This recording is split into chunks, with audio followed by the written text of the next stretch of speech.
Good afternoon. 今天有机会来到 I'm very pleased to come here to the National Congress of Brazil and meet all the friends. On behalf of the Chinese government and people, the cordial greetings and best wishes to the hospitable and friendly Brazilian people and to all the people in Latin America and the Caribbean. Brazil deserves a lot more attention than it typically gets in Western discourse.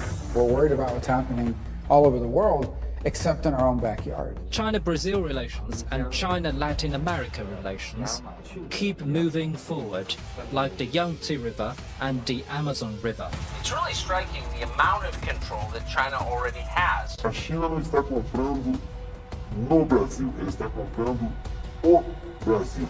They know what they want from Brazil. They know how Brazil can play a role in their rise. We're being leveraged, we're being encircled. We're going to wake up one day and we're going to be very, very surprised and very upset. And then people are going to ask, how did this happen? And the answer is we let it happen.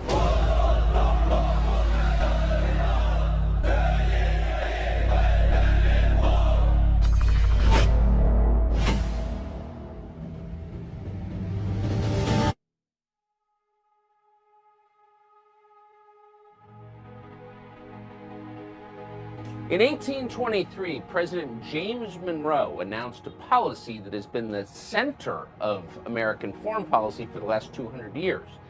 Called the Monroe Doctrine, it has a very simple thesis. Great powers would not be allowed to control nations in the Western Hemisphere.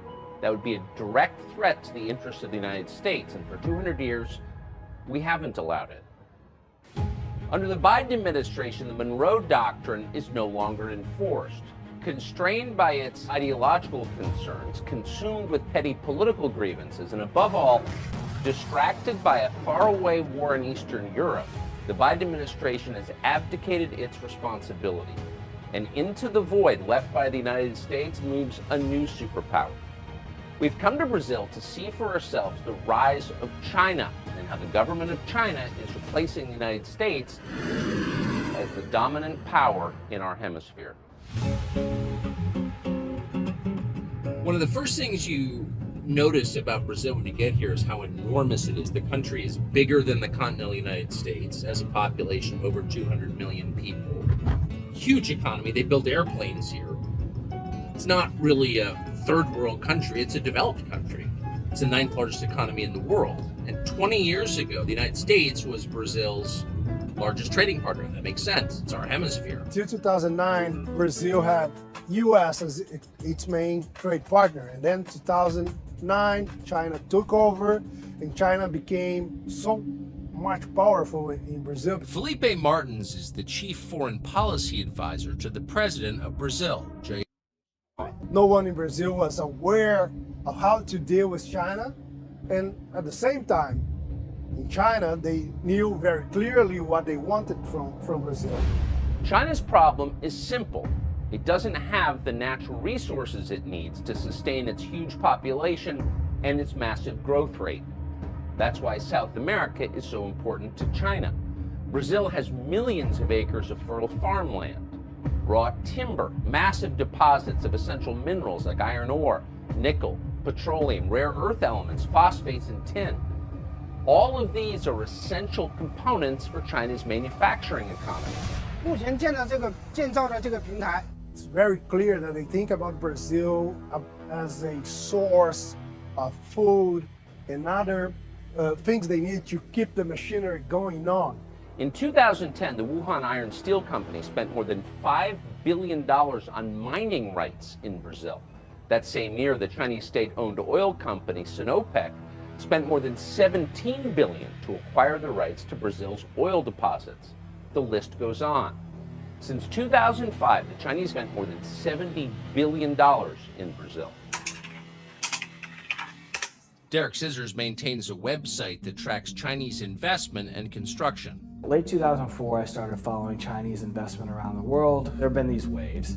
The nature of it, I think, has progressed from just looking for commodities extraction, iron ore, copper, oil, to also now providing more complex infrastructure. As recently as 2007, there was almost no Chinese investment in this country, but today the Chinese firms with close ties to the country are buying Brazil's natural resources, building infrastructure across the country, and building public support in Brazil by controlling media outlets, Communist Party propaganda outlets like Xinhua, the People's Daily, and China Radio International produce Portuguese language content for Brazil's audiences. That is absolutely typical, and it is to win the hearts and minds, but at least, mollify the hearts and minds of the countries that they're operating in. The parent company of CGTN China Media Group has signed a memorandum of cooperation with Brazil's Grupo Globo. The largest media company in Brazil now co-produces television dramas and films with Chinese state media. The two sides will partner in film and television dramas, sports, entertainment, and 5G technology. And they are developing TV series, soap operas together with Globo to showcase what's going on in China as a model for Brazil. That is part of the Chinese strategy. They do have resources. It is extremely biased, as you can imagine. They're trying to shape Brazilians' view of the world and view of China. Through China Zone, the Brazilian people can watch Chinese movies, TV programs, documentaries, cartoons, and other audiovisual content to learn more about China.